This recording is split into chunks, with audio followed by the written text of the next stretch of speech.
Lucas 8, verso 26.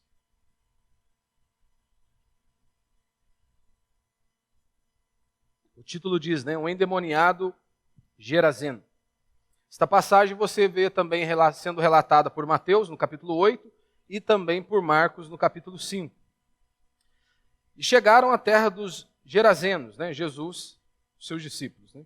De fronte da Galileia. Logo que desembarcou, um homem da cidade saiu-lhe ao encontro, possesso de demônios. Havia muito tempo não vestia roupa, nem morava em casa, mas nos sepulcros. Então você veja aqui a situação que esse homem estava, né? Nu, sem lar, vivendo ali no cemitério, nos sepulcros. Verso 28. Quando ele viu Jesus, gritou, prostrou-se diante dele e exclamou em voz alta: Que tenho eu contigo, Jesus, Filho do Deus Altíssimo? Imploro-te que não me atormentes. Aqui quem estava falando é o demônio, né? Verso 29. Porque Jesus ordenara ao espírito imundo que saísse do homem, pois já havia muito tempo que se apoderara dele, e prendiam-no com algemas e correntes. As pessoas tentavam até conter esse homem, mas diz o texto aqui no final aí do verso, mas ele, quebrando as correntes, era impelido pelo demônio para lugares desertos. Então veja que ora ele está no sepulcro, ou seja, isolado também das pessoas, e ora ele está ali nos lugares desertos, né? Essa é uma das estratégias do diabo, né? De nos isolar, de nos deixar distante de tudo e de todos, né? Verso 30. Jesus lhe perguntou: qual é o teu nome? Respondeu ele: Legião, né? Que era usado para um corpo de soldados, né? No Império Romano.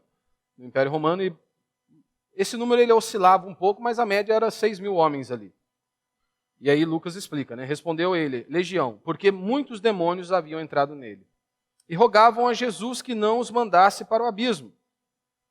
Andava pastando ali no monte uma grande manada de porcos. Rogaram-lhe, então, que lhes permitisse entrar neles, e ele permitiu. E depois de saírem do homem, os demônios entraram nos porcos. E a manada precipitou-se pelo despenhadeiro no lago e afogou-se. Quando os que cuidavam da manada viram o que acontecera, fugiram e foram anunciá-lo na cidade, nos campos.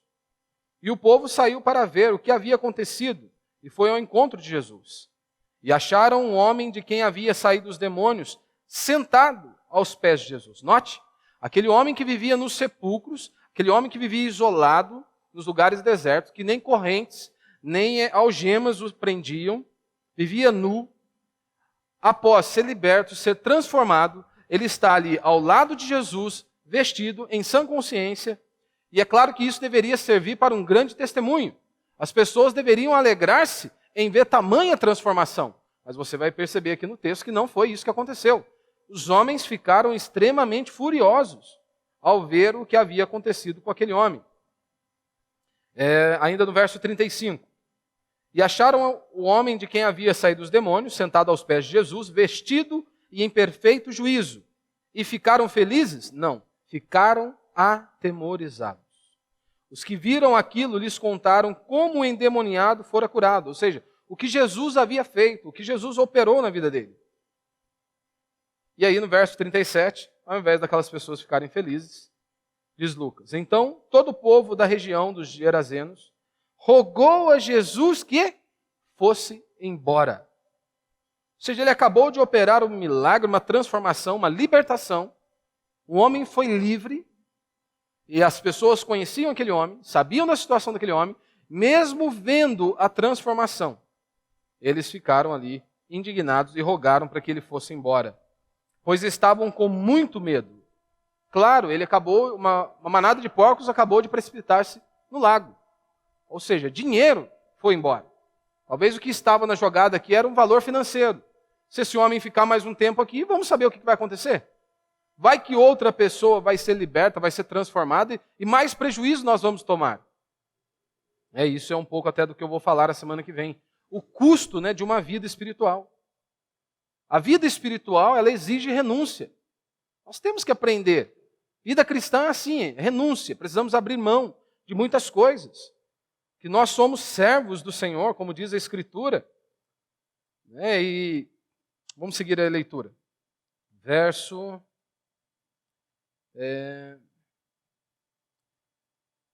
Aqui. Verso 37, né? Então todo o povo da região dos Gerazenos rogou a Jesus que fosse embora, pois estavam com muito medo. Então ele entrou no barco e voltou. Mas o homem de quem havia saído os demônios pedia-lhe que lhe permitisse ficar com ele. Mas Jesus mandou-o para casa, dizendo: volta para a tua casa e conta tudo o que Deus te fez. E ele foi anunciando por toda a cidade tudo quanto Jesus lhe havia feito. Até aí. Então hoje eu quero ficar apenas com essa figura deste homem, deste endemoniado, o Gerazeno, trazendo a nós, as nossas vidas, porque isso reflete muito, o gadareno. A situação espiritual dele é exatamente de todo homem sem Deus. Da mesma maneira que está descrita aqui a situação deste homem, deste endemoniado, é assim a situação de todo homem sem Deus. Ele é um bárbaro, ele se autodestrói, ele é escravo, ele é indomável. E é claro que isso também aplica à minha e à sua vida. Mesmo você, mesmo nós que fomos lavados e remidos pelo sangue do Cordeiro. A Bíblia diz, João vai dizer que se dissermos que não temos pecado, ou seja, no singular, ou seja, que nós não carregamos a semente do pecado original, nós somos mentirosos. Então é claro que nós ainda estamos nesta luta e lutamos contra o pecado diariamente. Então isso também é uma advertência a mim e a você. Então imagine comigo, um canceroso, um leproso, ou um tuberculoso, ou alguém com uma doença ali em fase terminal. Esta pessoa ela começa a buscar inúmeras saídas para os seus problemas, para as suas angústias e aflições. Eles vão em busca das religiões, das falsas religiões. Ou eles vão em busca da filosofia, que propõe também um caminho, uma libertação ao homem. E também vão atrás dos falsos profetas, porque afinal de contas é o que nós mais temos. Falso profeta. Aqueles que pregam um falso evangelho. Um evangelho que não está nas Escrituras. E aí imagine que esta pessoa, um canceroso, ou um tuberculoso, ou um leproso, chega diante desses homens e cada um deles vai propor um caminho, uma saída. Um deles pode dizer o seguinte: você não está doente. Confesse comigo aqui, repita comigo. Eu não estou doente. Ou seja, confissão positiva. Não, eu não estou doente. Isso é apenas uma ilusão. Outros podem dizer o seguinte: você é maravilhoso. Você é a pessoa mais especial deste mundo. Que é o que nós também ouvimos hoje, não é? Da boca de muitos falsos profetas. Como se você fosse a pessoa mais importante do mundo. Como se eu fosse a pessoa mais importante do mundo. E aí, então, nós não podemos sofrer, nós não podemos passar por nenhuma angústia, por nenhuma aflição. Pois, afinal de contas, Deus ele tem que se tornar o seu servo. Não você é servo de Deus. Não somos nós que servimos a Ele, que existimos para a glória dEle, mas Deus tem que estar à nossa disposição 24 horas por dia, porque senão nós o abandonamos. E se a pessoa contribui financeiramente, então, aí que Deus tem que fazer na hora que Ele quer. Outros, e aí você também inclui o falso evangelho, outros podem dizer o seguinte: você tem apenas um probleminha. Poderiam olhar para esse gadareno e dizer: você tem apenas um probleminha. Basta você parar de comer gordura, basta você parar de comer carne de porco e todos os seus problemas serão solucionados. Todavia, a fé cristã genuína, ela não trabalha desta maneira, ela não anuncia desta maneira. Mas sim confronta. A fé cristã, ela grita e diz de maneira muito clara: a sua situação é desesperadora. A sua situação não há solução humana para resolver os seus problemas. Você precisa de um milagre. Você precisa de uma intervenção divina. A fé cristã vê o homem assim, pecador. Como diz Isaías, somos como vermes. Vermes, assim que a Escritura descreve o ser humano. Corrompido da planta dos pés ao alto da cabeça. A queda não nos afetou de maneira superficial. A queda nos afetou por completo. E a fé cristã anuncia isso. Você precisa de um milagre. Você precisa de uma intervenção divina. Então, esta figura, o gadareno, é a situação espiritual de todo homem sem Deus. Ele é um bárbaro, ele se destrói, ele é escravo, ele é indomável. Quantas pessoas vivem escravizadas em seus pecados? Quantas pessoas que não conseguem relacionar-se com os outros, inclusive no próprio casamento.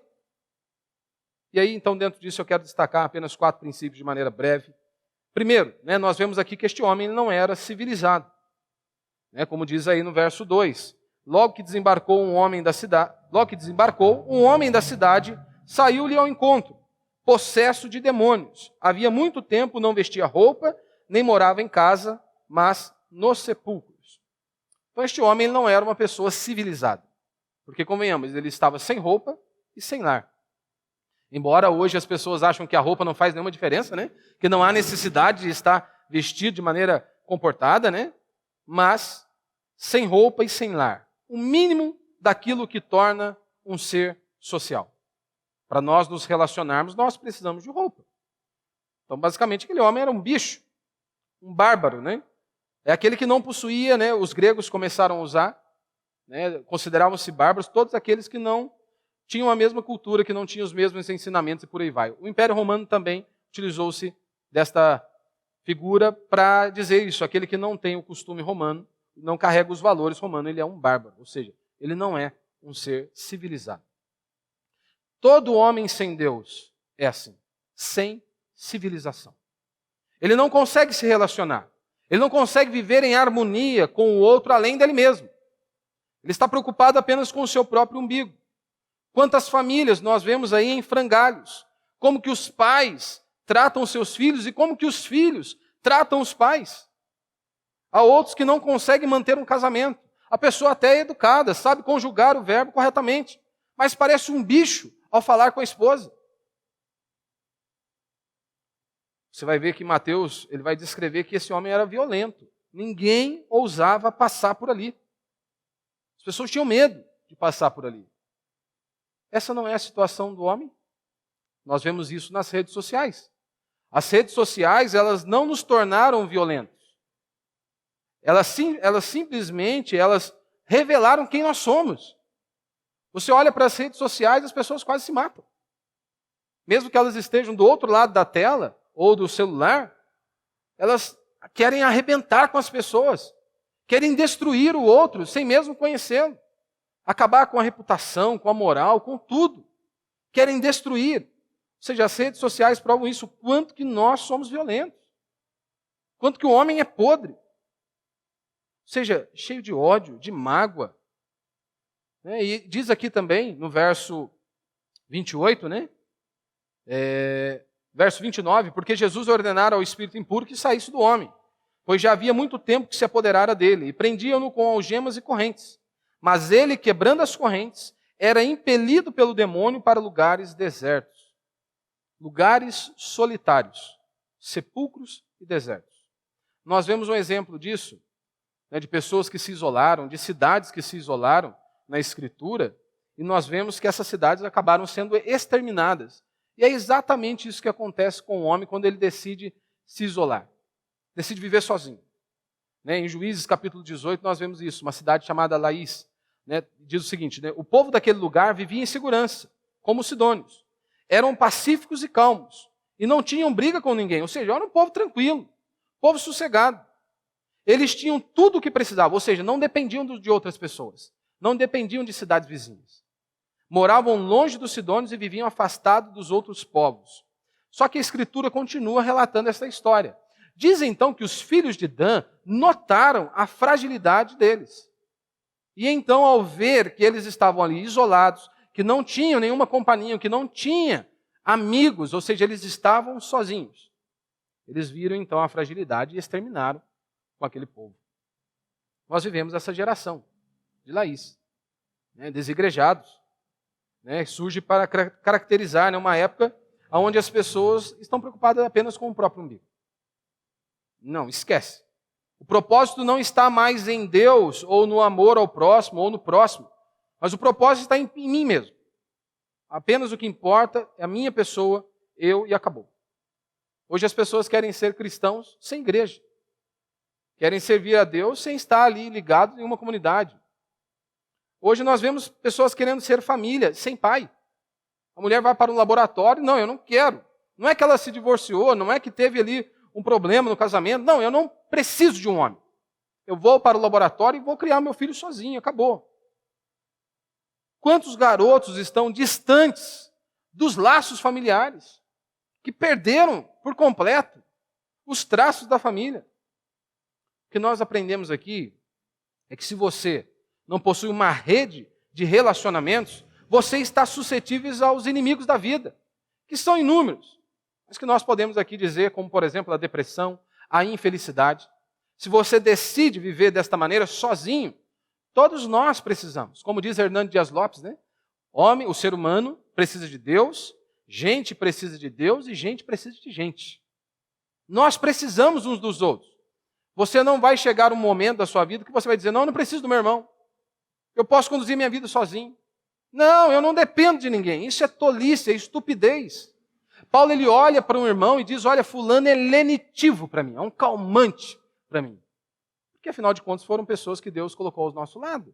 Então é claro que nós precisamos. Então se você não possui uma rede de relacionamentos, você está suscetível aos inimigos da vida, como a depressão, a infelicidade. E então, muitas pessoas estão a um passo de serem aniquiladas. Ou seja, você se torna um alvo fácil, uma presa fácil. É que nós vivemos em dias onde há uma praga, né, que nós damos valor apenas quando nós perdemos. Você já viu isso? A pessoa só consegue dar valor depois que perde. O marido quer dar valor à esposa depois que o casamento se acabou. Percebemos o quanto nós amávamos as pessoas quando elas partem. Veja, por exemplo, quantos de nós, né, nós temos muitas pessoas, muitos conhecidos, que nós queremos visitar e sempre ficamos adiando, né? Ah, não vou porque não dá, a situação está difícil, não tenho tempo, e por aí vai, por N situações. E você sempre adia a visita a essa pessoa. De repente, o telefone toca no meio da noite e a notícia que você recebe, olha, o fulano morreu. O que você faz? Na maioria das vezes, o que nós fazemos? Paramos tudo, juntamos tudo e vamos no funeral. Olha que praga. Olha que praga. Nós tendemos a dar valor depois que nós perdemos a pessoa. Mas veja a diferença. Deus criou o homem no jardim do Éden e Deus olha para Adão e diz, não é bom que o homem viva só. E então ele faz uma companheira. Não é bom que o homem viva só. Não é bom que o homem fique só. A Escritura diz que é bom andarmos em dois, ou seja, é bom nós termos mais pessoas ao nosso lado. Mas veja aqui o que o diabo está fazendo aqui. Diz que esse homem era impelido pelo demônio para o deserto. Ou ele está no sepulcro, ou ele está no deserto. Ele está ali isolado. O que isso tem a ver comigo, com você? Talvez a frase que eu vou dizer aqui agora, ou você já disse, ou você já ouviu alguém dizendo. Tipo assim, eu preciso de um tempo para mim. Não, eu quero ficar na minha. Quero ficar na minha casa sossegado. Não quero ninguém vindo perturbar minha cabeça. Não, eu quero um tempo para mim. O diabo é quem impele pessoas a lugares solitários, como nós vemos aqui. Ah, eu estou passando por um problema. Por isso que eu vou me trancar, por isso que eu vou me isolar. Meu irmão, é nessa hora que você não deve ficar sozinho. É nesta hora que nós estamos com muitos problemas, muitas dificuldades, angústias, aflições. Este não é o momento de você se isolar. Esse não é o momento de nós distanciarmos de tudo, de Deus e de todos. Não, esse é o momento de nós estarmos juntos. Ora, onde um vai fortalecendo o outro. Segundo ponto que nós vemos aqui, percebemos neste texto, é que esse homem ele feria a si mesmo, né? Ou seja, em meio a correntes e algemas, vivendo ali nos sepulcros e por aí vai. Não é isso que o homem faz consigo mesmo? Por isso que esse gadareno, ele mostra a situação de todo homem sem Deus. Veja, por exemplo, o jovem, ele sabe que a droga vai arrebentar com ele. Ele sabe que a droga, o caminho da perdição, sempre vai o levar à morte, ou à cadeia, ou à sepultura, ou a uma cadeira de roda. Quantos falam isso com propriedade, com certeza? Eu sei que este caminho vai me levar para a destruição. Ele sabe que está se destruindo, mas ele continua. O cara está vivendo em adultério. Ele sabe que aquilo ali é um caminho de morte, de desgraça, que muitos vão sofrer, que ele vai se arrebentar todo e ele continua. Acha que está abafando, ele acha que está fazendo a melhor coisa do mundo. Da mesma maneira, o vício em pornografia. Aquilo arrebenta com a mente, destrói casamentos. E muitos estão ali, continuando, afundando naquele barco. O homem se autodestrói. Terceiro ponto que nós vemos aqui, que ele está sem controle, sem o controle de sua mente. Você vê que no verso 28, quando o demônio viu Jesus, né, ele gritou e prostrou-se diante dele, exclamando em alta voz: que tenho eu contigo, Jesus, Filho do Deus Altíssimo? Imploro-te que não me atormentes.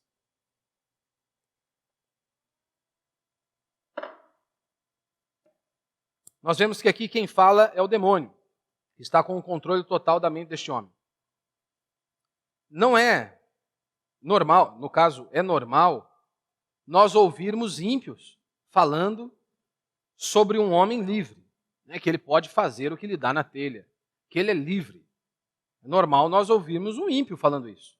É assustador quando os crentes começam a dizer isso, que o homem tem livre-arbítrio, que ele faz o que bem quiser, que ele pode fazer o que dá na telha, que ninguém pode pará-lo. Meu irmão, o ser humano é uma máquina de ser enganado. Jeremias, no capítulo 17, verso 9, ele diz: corrupto e desesperadamente enganoso é o nosso coração. Quem o conhecerá? Corrupto e desesperadamente enganoso. O nosso coração, constantemente, ele nos prega peça. E nós somos os maiores pessoas que sofremos com isso. Que somos enganados pelo nosso próprio coração, que nos prega inúmeras peças constantemente. O homem é enganado pelo diabo, como Paulo vai dizer em 2 Coríntios 4, né? Nos quais o Deus deste século cegou o entendimento dos incrédulos. E também o mundo, né? Paulo vai dizer em Efésios 2:2, nos quais andaste outrora, segundo o curso deste mundo, segundo o príncipe da potestade do ar, e por aí vai. Ou seja, ele é uma máquina de ser enganado. Se você duvida, basta você fazer uma breve análise. O homem, ele está inclinado a acreditar nas mentiras mais tolas possíveis. Como, por exemplo, chega o final de ano, o que a pessoa vai fazer? Muitos vão para o mar, vão pular ali as 7 ondinhas. Vão dar 7 pulinhos para serem abençoados. Outros vão preparar lá o seu frango, a sua farofa, mais uma cachaça e vão pôr na esquina. E seremos abençoados. Há muito tempo, as pessoas acreditavam em trevo de 4 folhas. O senhor está lá com o caderninho e a folha estava até amarela. Estava lá o trevinho de 4 folhas lá dentro. As pessoas acreditam em números absurdos. Outros se prostram diante de uma imagem e acham que aquilo vai resolver o problema deles. Mas não para aí. O homem não está inclinado apenas a estas coisas. Ele está inclinado a acreditar nas mentiras mais tolas. Como, por exemplo, o feminismo. Ouvimos hoje em dia, né, que o feminismo trouxe liberdade às mulheres. Eu não sei se você costuma andar à noite, mas normalmente nós saímos tarde daqui e eu vejo a liberdade que o feminismo deu a muitas mulheres, né? Talvez se você não saia à noite, né, você não consiga ver essa liberdade que o feminismo deu a muitas mulheres. Quantas vezes eu encontro com mulheres, né, eu, minha esposa, meu filho, encontramos com mulheres esperando o ônibus da empresa 10 horas da noite para poder trabalhar até no outro dia, 6 horas da manhã. Essa foi a liberdade que o feminismo deu a algumas mulheres, a muitas mulheres, né? E não apenas isso, outras eu citarei aqui. Isso é uma praga porque isso tem entrado até mesmo dentro da igreja. Por isso que hoje nós não podemos falar, nada pode se falar contra o pastorado feminino. Porque na maioria das vezes, em uma igreja, quem conduz a igreja é uma mulher. E se você notou, na maioria das vezes, uma igreja evangélica ela é constituída, na maioria das vezes, por basicamente mulheres. Então, é claro que você não pode falar nada ali. Não que ela não seja capaz, em hipótese alguma, mas Deus a comissionou, Deus colocou algo tão especial na vida da mulher, que as pessoas, quando nós falamos do pastorado feminino, as pessoas ficam tão iradas, ficam tão furiosas. Deus colocou a vida na mão delas. Mesmo assim, você não pode falar. Mas veja a mentira do feminismo. O feminismo diz que libertou, trouxe liberdade às mulheres. Agora, uma das ideias do feminismo é o seguinte: não, é você ficar na sua casa, cuidar do marido, dos filhos. Não, isso é uma vida medíocre, desgraçada. Isso é uma vidinha infeliz. Por isso que muitas mulheres estão entrando em depressão. Né? Essas são o que as pioneiras aí do feminismo defendem, né? Como Beth Friedman e por aí vai.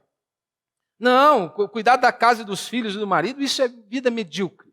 Uma vidinha pequena. Aí o feminismo veio com a revolução e agora ele deu o direito das mulheres. Você não cuida mais do seu filho. Que isso é coisa pequena. Mas você pode sair da sua casa para cuidar do filho dos outros. Você não pode mais cuidar da sua casa para as pessoas que te amam. Para os seus filhos, para o seu marido. Não, agora você vai cuidar da casa do outro. Uma pessoa que você sequer conhece. Mas isso é o feminismo. Deus deu a mulheres essa libertação. O feminismo diz que você submeter ao seu marido, isso é loucura. Lembrando, né, do que Paulo nos ensina lá em Efésios 5, né? Falando em ser cheio do Espírito, ele continua falando em ser cheio do Espírito, ele diz que a submissão é uma das maneiras de sermos cheios do Espírito. Ele aplica isso à vida da mulher e também aplica à vida dos homens, dizendo o seguinte: assim como as mulheres devem ser submissas ao marido, o marido deve amar a sua esposa como Cristo amou a igreja. Como que Cristo amou a igreja, irmão? Morrendo por ela. Então ali, resumindo de forma prática, não é o meu tema aqui, é o seguinte: vai ser muito fácil para uma mulher se submeter ao marido que está disposto. Eu falo homem de verdade, não estou falando essas tranqueiras que nós vemos por aí. Estou falando um homem de verdade, que sabe o papel dele, que executa o papel dele. É fácil para uma mulher submeter a um marido que está disposto a dar a vida por ela. E será muito fácil um marido dar a vida para uma esposa que se submete a ele. E os dois ali cheios do Espírito, é óbvio, cada um executando o seu papel para a glória de Deus. Mas veja então, o feminismo diz: não, submeter ao seu marido, isso é loucura. Isso é uma desgraça. Nós vamos te libertar. Saia da sua casa e agora você vai submeter ao seu patrão, que muitas vezes pode te xingar, que vai te humilhar inúmeras vezes. O feminismo deu também uma conquista gigantesca para muitas mulheres, que elas têm o direito de matar o próprio filho. Aonde o lugar mais seguro para uma criança deveria ser no ventre da mãe, não, hoje é o local mais perigoso. No mundo que nós vivemos, tornou-se o local mais perigoso, porque agora elas têm o direito de matar o próprio filho. Outras mentiras: nós não podemos repreender os nossos filhos. Isso não é correto. Mas o correto, a Escritura diz, é correto você disciplinar o seu filho. Corrigir, orientar o seu filho. Criar filho, meu irmão, não é fácil. As pessoas acham que criar filho vai ser mil maravilhas. Se você tem filho, você sabe que não funciona assim. Você não quer que dê trabalho? Arruma um cachorrinho. E eu vou falar para você: cachorro dá trabalho. Eu tenho um lá, dá trabalho. Bichinho dá trabalho. É uma figurinha. Mas as pessoas acham que não, criar filho vai ser assim. Não, e muitos não querem filho para não ter dor de cabeça mesmo. E dizem isso de maneira escancarada, sem vergonha nenhuma. Daí não deveriam se assustar, né? Recentemente eu ouvi isso. Não, eu não quero ter mais filho. Por quê? O argumento? Financeiro, qualquer outro? Não, nenhum desses. Porque dá muito trabalho. Chegamos à conclusão que filho dá muito trabalho. Aí eu pensei comigo: tomara a Deus que essa mulher lá na frente ela não fique chocada, né? Se a filha um dia chegar e olhar para ela, né, quando ela estiver velha, e tiver essa mesma ótica que a mãe, né? A mãe olha para a filha e a filha é um peso. Por isso manda para a creche, manda para a titia, manda para quem for. Já que é um peso, então agora vamos fazer o seguinte: imagine a filha, olha para a mãe, velhinha, idosa, e vê para a mãe um peso. Não, eu vou cuidar dela, ela não teve um referencial. A não ser que Cristo entre na vida dela e ela entenda que ela precisa honrar o pai e a mãe, independente do que eles fizeram. Mas se Cristo não está ali, provavelmente pode acontecer o seguinte: ela olha para a mãe, fala assim, ela nem lembra que ela cuidou de mim, joga para o asilo. E as pessoas não deveriam ficar chocadas com isso. E, só abrindo um parênteses aqui, eu sei que às vezes muitas mulheres elas precisam sair de seus lares porque não há outra saída. Às vezes é uma mãe solteira. Se ela não for trabalhar, não tem o que comer. Aí é depender da misericórdia de Deus, da graça de Deus. Mas nós vemos muitos casos que não é isso a situação. Há condições da mulher estar ali, cuidar dos filhos, da casa, do marido, que é serviço pra caramba, meu irmão. A gente até brinca que os serviços de casa são como as misericórdias do Senhor. Se renovam a cada manhã. A hora que você vê, está lá a pia cheia de louça de novo, a casa está suja de novo. Todo dia você tem que fazer isso. Todo dia. Mas eles dizem que você não pode repreender o filho. A Bíblia diz que nós devemos ensiná-los, discipliná-los. Outra situação. O feminismo olha para a mulher e diz: olha, você é forte.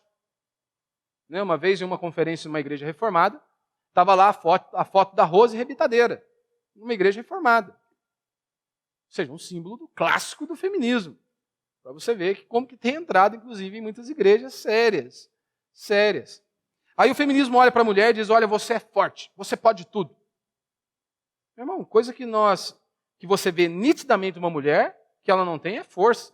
Falo força física. E também, não me entenda mal, né? Não me entenda mal.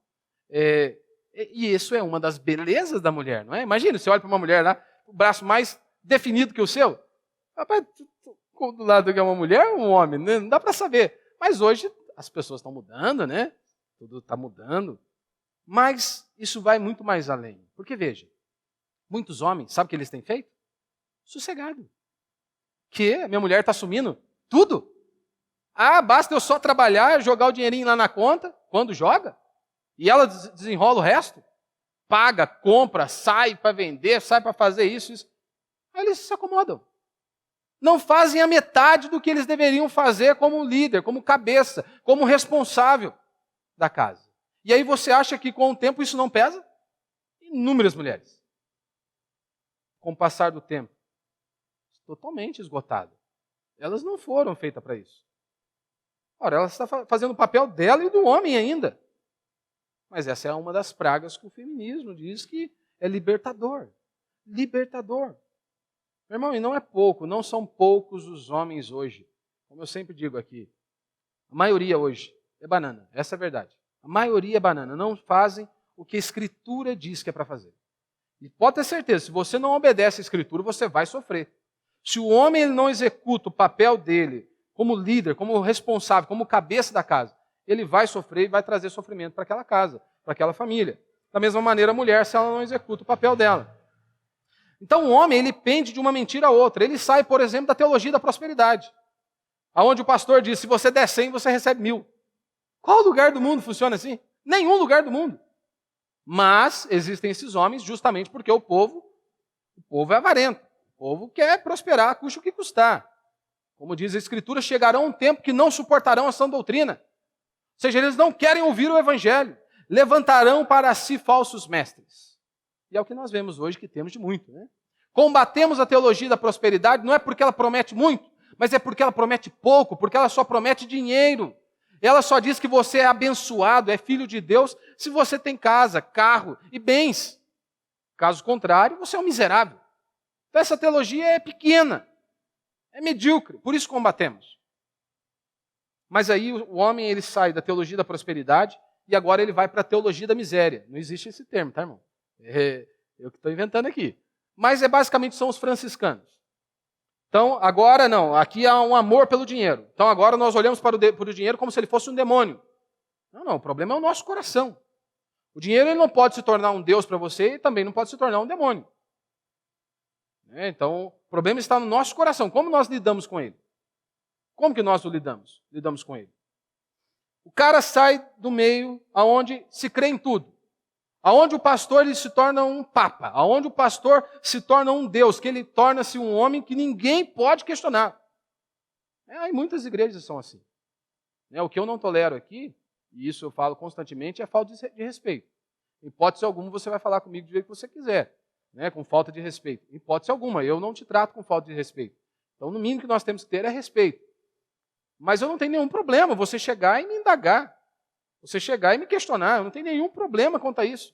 Mas em inúmeros lugares, se você fizer isso, só falta dizer que você está endemoniado. Ou que você é rebelde. Que você está criando contenda e por aí vai. Daí o pastor ele se torna um Deus. Parece que ele é o dono da igreja. Aí então o que ele fala, todo mundo tem que dizer amém. Aí o cara fala inúmeras asneiras, o povo crê em tudo. Agora, ele sai de uma mentira e está tendendo para outra. Agora ele diz que ele é reformado. Mas ele começa a querer achar pelo em ovo. Ele tornou-se tão crítico, mas tão crítico que ninguém presta. Que não há uma igreja boa. Que não há ninguém que ele possa andar junto. Começa a achar pelo em ovo. O cara foi enganado por um pastor pilantra, safado. Tem, e muito. Com certeza. Agora ele diz que encontrou o caminho da libertação. Agora ele é guiado pelo youtuber. Que ele acha que não pode estar enganando também. Veja como que o homem é, né? Ele sai de uma mentira e tende na outra. O cara, ele diz, olha, a Rede Globo está só contando mentira. Agora ele abraçou o Zap de uma determinada maneira que toda notícia que chega no WhatsApp é verdadeira. Ele nem sequer vê a veracidade, nem checa para ver. O que o Zap está dizendo, isso é verdade e acabou. Porque ele citou a Rede Globo. Aqui, quem está falando é o demônio. Hoje, nós temos que combater, quem fala é quem? Karl Marx, Simone de Beauvoir. São os filósofos depressivos e drogados, na maioria das vezes, que os filhos sequer se submetem a eles. São esses homens que nós temos que lutar.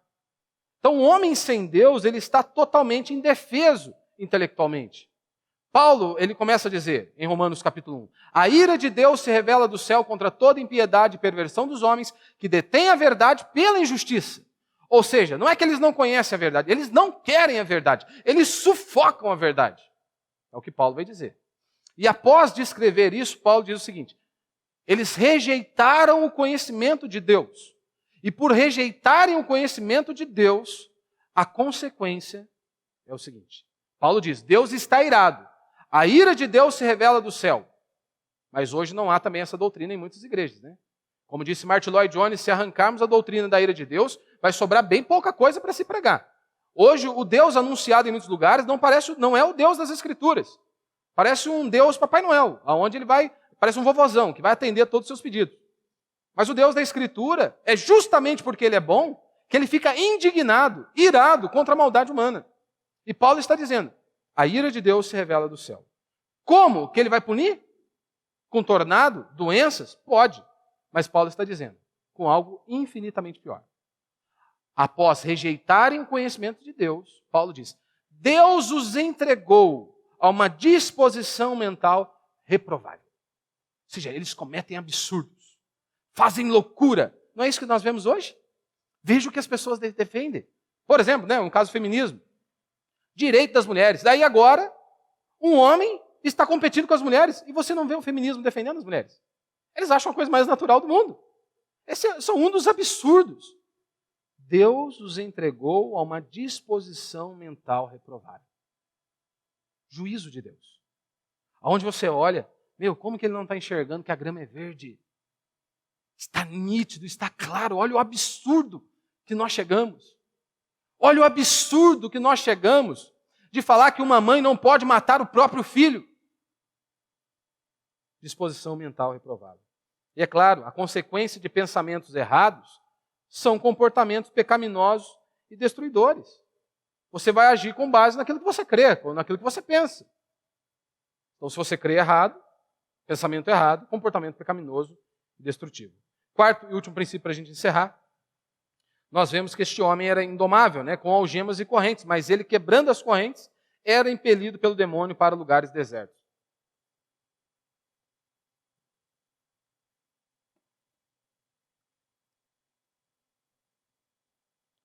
O homem é assim, o homem sem Deus, e nós temos que lutar contra isso constantemente.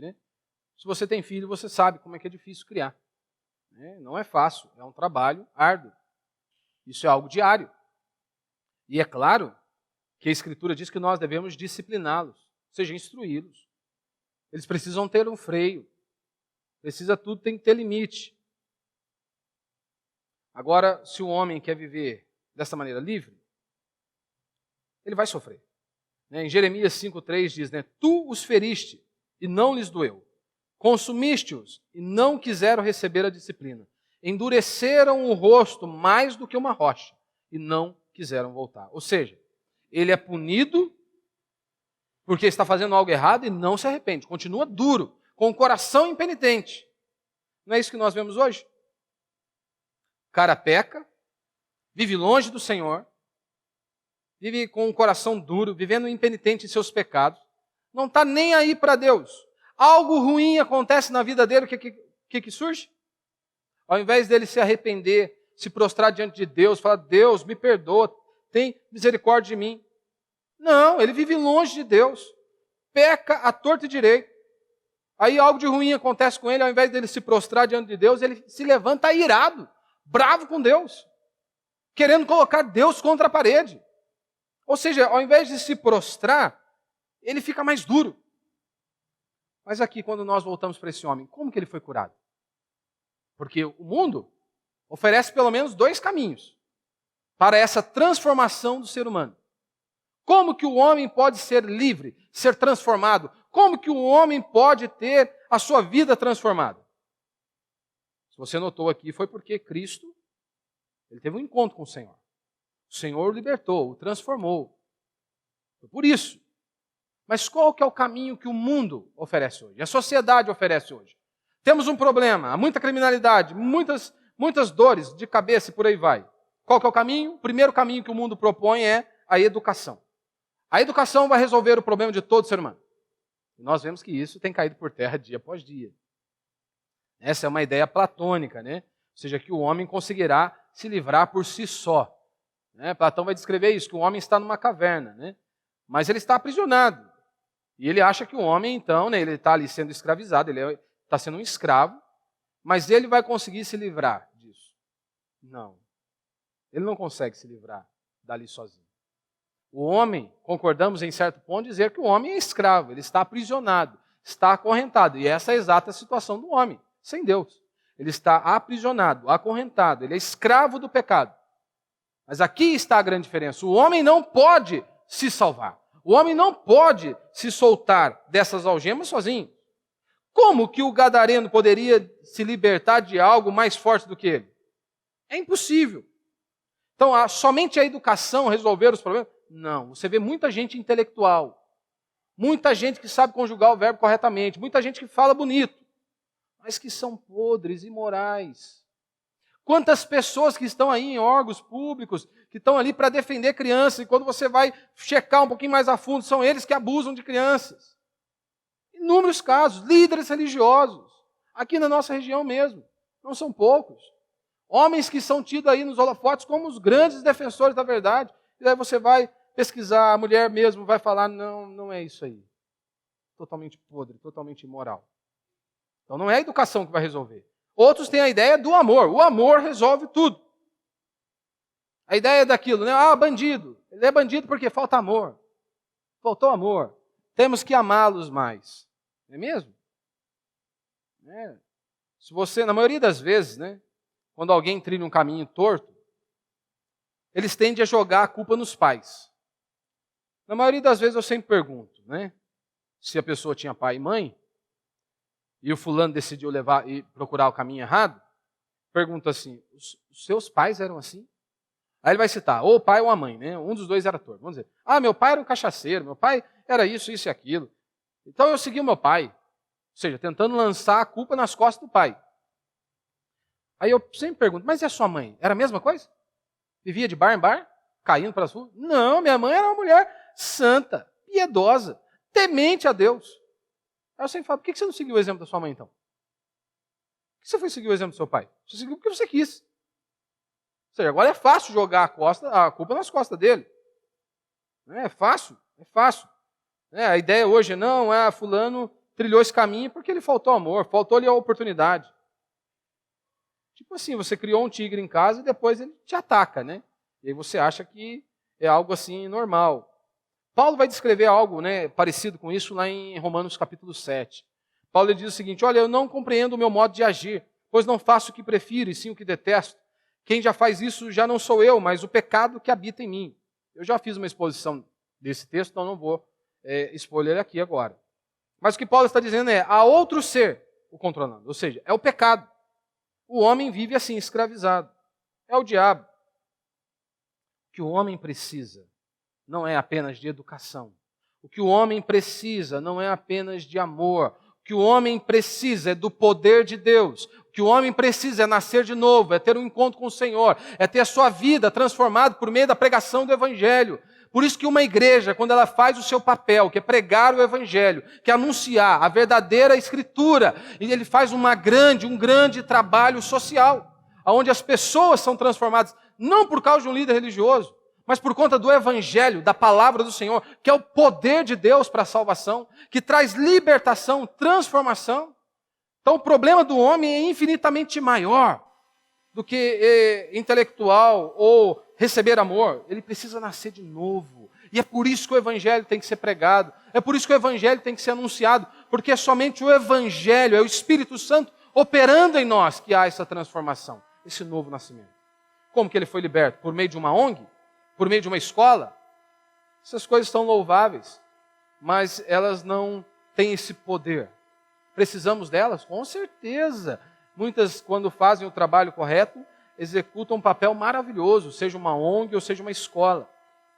Mas o que está dizendo aqui, o Jesus está dizendo precisava do Evangelho, ser transformado, nascer de novo, ser liberto. Isso só vem por meio da Escritura. Então, meu irmão, se você está aqui nessa noite, você não é crente, o que a Escritura diz a seu respeito é o seguinte: Você é escravo do vício, do medo, da mágoa, da depressão. Talvez você entrou aqui escravizado. Você é escravo do diabo, deste mundo. E não apenas aqui, não para aqui. Escravo da condenação eterna. Quantas pessoas que não temem ao Senhor, elas ficam preocupadas, né? Ah, fulano tem inveja de mim, fulano está com o olho gordo. Ah, fulano fez macumba para mim. Pega, pastor. Primeira coisa que eu pergunto é, você é crente? Você é cristão? Você nasceu de novo? Não. Ah, não, fica tranquilo. A pessoa respira até aliviada. Ufa, nossa, eu estava até com medo. Falei, não, fica tranquilo. Macumba, inveja, olho gordo. Isso aí é café pequeno. Você está debaixo da ira de Deus. Não teria lugar pior para você estar. A Bíblia diz, horrível coisa é cair nas mãos do Deus vivo. Ou seja, aquele que rejeita o Filho está debaixo de condenação. Então, se você está me ouvindo hoje, você não se arrependeu dos seus pecados. Você decidiu viver uma vida longe do Senhor. É debaixo deste cenário que você se encontra. Debaixo de condenação. Não apenas escravidão, mas também de condenação. Você não pode nada sem Deus. Nenhum de nós que estamos aqui nesta noite podemos alguma coisa sem Deus. Ah, pastor, mas eu estou aqui, eu creio que eu nasci de novo. Você é um cristão genuíno. Meu irmão, a Bíblia diz que nós fomos selados pelo Espírito Santo. Selados. O Senhor nos garantiu a vida eterna. Cristo morreu na cruz e nos garantiu a reconciliação com Deus Pai. Então a salvação está garantida, mas nós vemos nas Escrituras que nós temos que buscar esta plenitude do Espírito. E essa plenitude do Espírito não é você cair no chão, rolar e babar. Isso não glorifica a Deus. O que vai glorificar a Deus uma pessoa rolando no chão e babando? O Senhor te chamou para que você ande em novidade de vida, para que você glorifique por meio da sua existência. Imagine, o que vai glorificar a Deus? Um ser humano rastejando feito um animal, ou feito uma cobra no chão. Mas as pessoas dizem que isso é uma das evidências do Espírito Santo. Mas a Escritura diz, nós não podemos combater um erro com outro erro. A Escritura diz que nós devemos sim ser cheios, buscarmos esta plenitude do Espírito, essa capacitação a cada dia. Paulo vai dizer em Efésios 5,18, não vos embriagueis com vinho no qual há dissolução, mas enchei-vos do Espírito. E ele começa a nos ensinar como ser cheio do Espírito. Mas o enchei-vos aqui é algo constante. É algo constante. Ou seja, que nós temos que buscar constantemente. Daqui a pouco você está lá igual Sansão, está indo para a batalha e nem percebeu que está sozinho. Nem percebeu que está sozinho. Meu irmão, você e eu, nós não podemos nada sem Deus. Nada. Cristo foi categórico ao dizer isso. Sem mim, nada podeis fazer. E eu e você muitas vezes queremos andar sozinhos. Quantas vezes não nos prostramos diante do Senhor, não dobramos os nossos joelhos, apresentamos a nossa causa diante do Senhor.